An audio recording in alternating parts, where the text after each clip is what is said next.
light within our hearts, light within our thoughts, light within our words. May one and all and everything, blessed and loved, ever be. Welcome. I am Sister Who.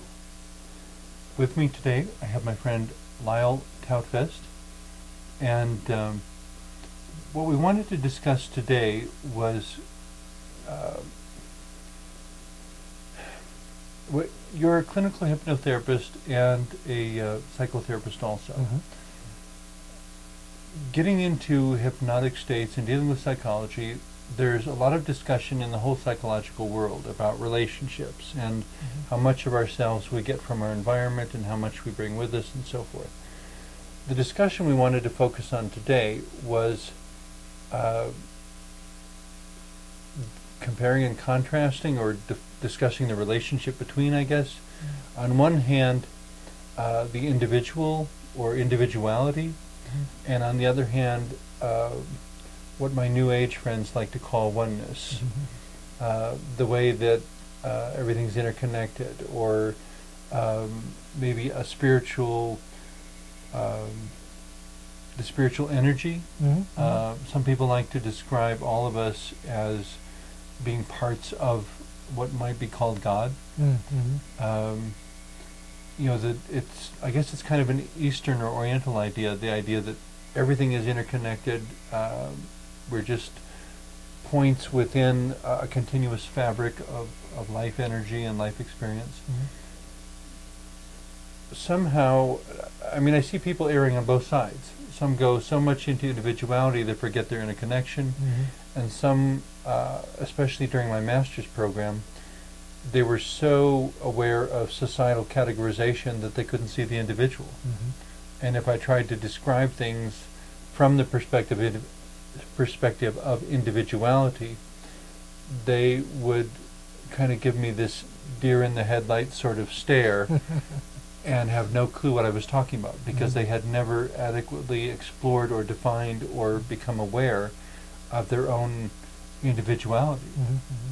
You know, to me, individuality, when it's healthy, is always relational. But you still need to have the individuality.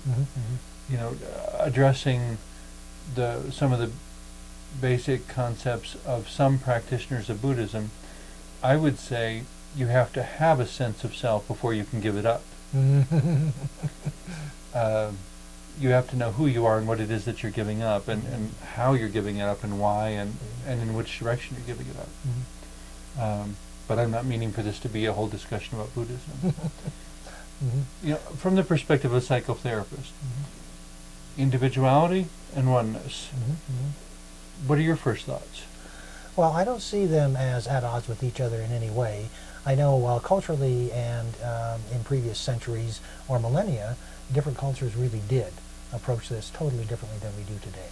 Okay. You know, before we had cheap, easy global travel, and you know, people who grew up in Asia, I mean, that's all they ever knew was their local Asian culture. Or people who grew up in parts of Europe, they never traveled, and all they knew were parts of that culture. So things have changed a bunch in the last, well, 20, 30, 40, 50 years. Things have changed markedly. But within that sort of... Because in the past, they basically didn't have a frame of reference outside of their own experience. That's right, none at all. No, it's just all they knew was this, you know, local village and how they believed there, and nothing else outside that. Now, my gosh, anybody around the world via the internet can explore any other philosophy, idea, religion, spirituality very quickly and very easily. So things have changed radically. Which, of course, leaves the door wide open for misinterpretation and misreporting also. We do, yes, you know, Americans are like thus and so. Right. And or the Chinese French are like thus and so, or the French are thus and so. Oh, sure. I don't know of any group anywhere in the world of any description in which all of the members are identical. No. You know, there may be certain common threads, but even then, within each group, there are always more individualistic or anomalous people who don't behave according to the norm. Yeah. Yes, there is. Within these simpler and older cultures, it was very easy to identify so much that you would sort of subject or subjugate yourself to those. Now, something I believe American experience has brought to the world is that rampant individuality. Okay. America was founded upon that. Which is not inherently good or bad. No, no, no, no. It was just the frontier. All these Europeans who had been sort of pent up. There was no free land in Europe. It was all owned by somebody. There was no such thing as wilderness there. There were forests, but the prince or the baron owned that. There was no such thing as raw free Since land. the early Middle Ages. Oh, yes, forever. And so when they got here, and all of a sudden, you've got all this wild, wide open spaces. Who owns it? Nobody owns it. Right.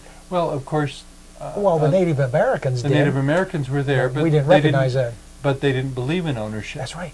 So they didn't. And so even then, I mean, it wasn't empty land, but it wasn't titled and mapped and the way the Europeans saw it. Yeah. Well, and we know that, gee whiz, most of the people that started and colonized this hemisphere, most of them stayed right on the eastern seaboard. They didn't go over the mountains. They didn't go over the Appalachian Mountains. They certainly didn't get to the Rockies. 99% of all Americans stayed there. They were not those individual mountain men or those individual adventurers.